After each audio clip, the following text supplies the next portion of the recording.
I was just running a retreat. I was running a plant-based hiking retreat, and we went on these gorgeous walks here in South Wales, and we ate this most delicious cuisine. But the person who I hired the retreat house off for the long weekend that we did it just happened to have the most epic garden with the most abundant vegetables, massive beetroots, massive kohlrabis.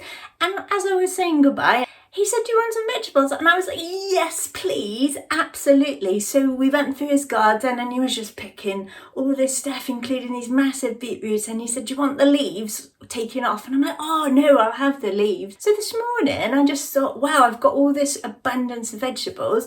And people often ask me, what do you do with beet leaves? So I thought, let's make something with beet leaves this morning, and we'll enjoy that together. So I'm going to do something really simple, but just remember, if you've got beet leaves, just pull them off, chop them up. You can use them in soups, curries, stews, and you can use them in any place that you do spinach. They go really nicely in stir fries. So today, this is one of my favourite ways of using them. I've bought some mushrooms. I bought some shiitake mushrooms and some chestnut mushrooms. You can use any mushrooms you like. I've done a big intro on this one. Thank you. If you're still with me, let's go and make something with beet greens. Let's go.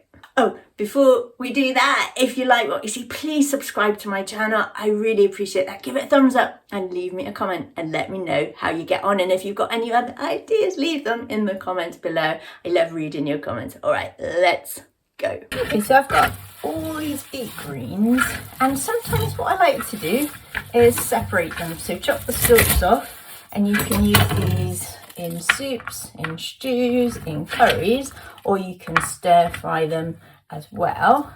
You've got all this goodness in there as well, and they'll impart a bit of a beetroot colour in your dish.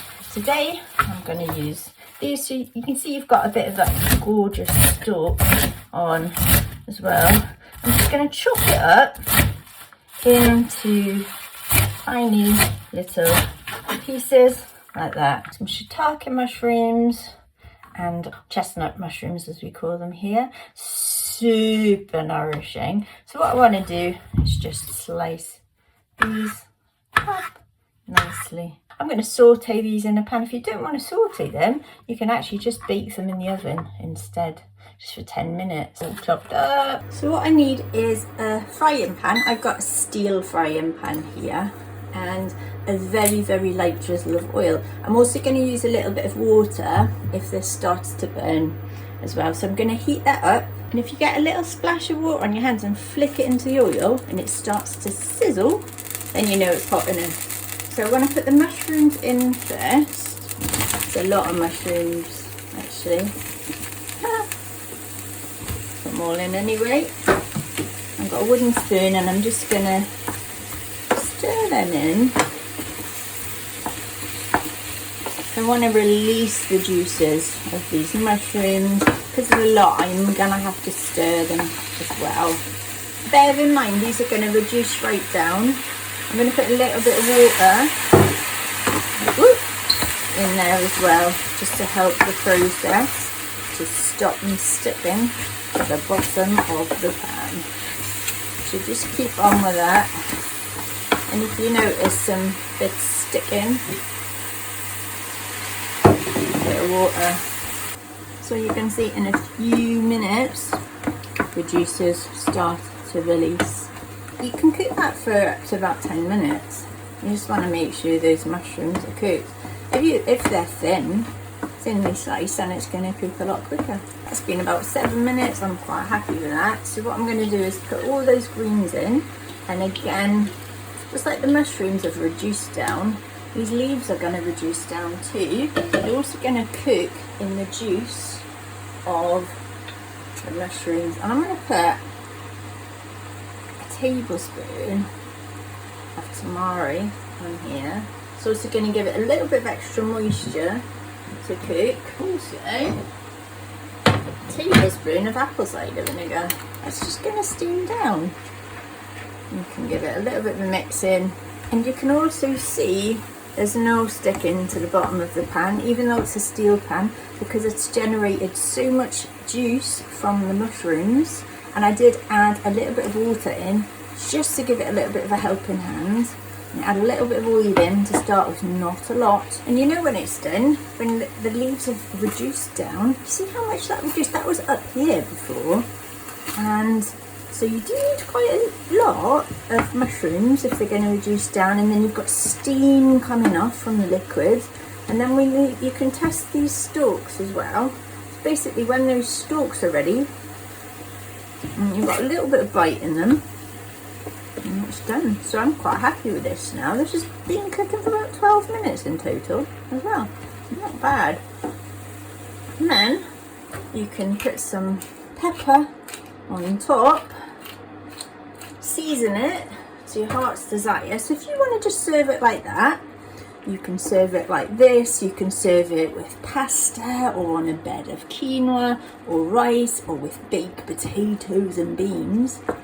I'm gonna make a sauce with it. This is fine absolutely as it is. I'm also gonna just add a little bit of je ne sais quoi to it and show you how to make a really rich creamy cashew sauce to go with it as well, because I think you'll like that if you want to take it up to a whole new level. So to make the sauce, I've got 50 grams of, we've got some shelled hemp seeds and probably about 70% cashew nuts. I've got broken cashew nuts in there. I'm going to do it in my new tree bullet. Oh, I've spilled some. I'm also going to put about 1 inch cubed of fresh ginger right in there. About half a teaspoon of sea salt. About half to 1 teaspoon of, that's turmeric, delicious, and about a tablespoon of apple cider vinegar. About 150 mils of water, and I'm going to blend this up with my NutriBullet for up to a minute. You're going to get your mixture and just pour it in. Look at that.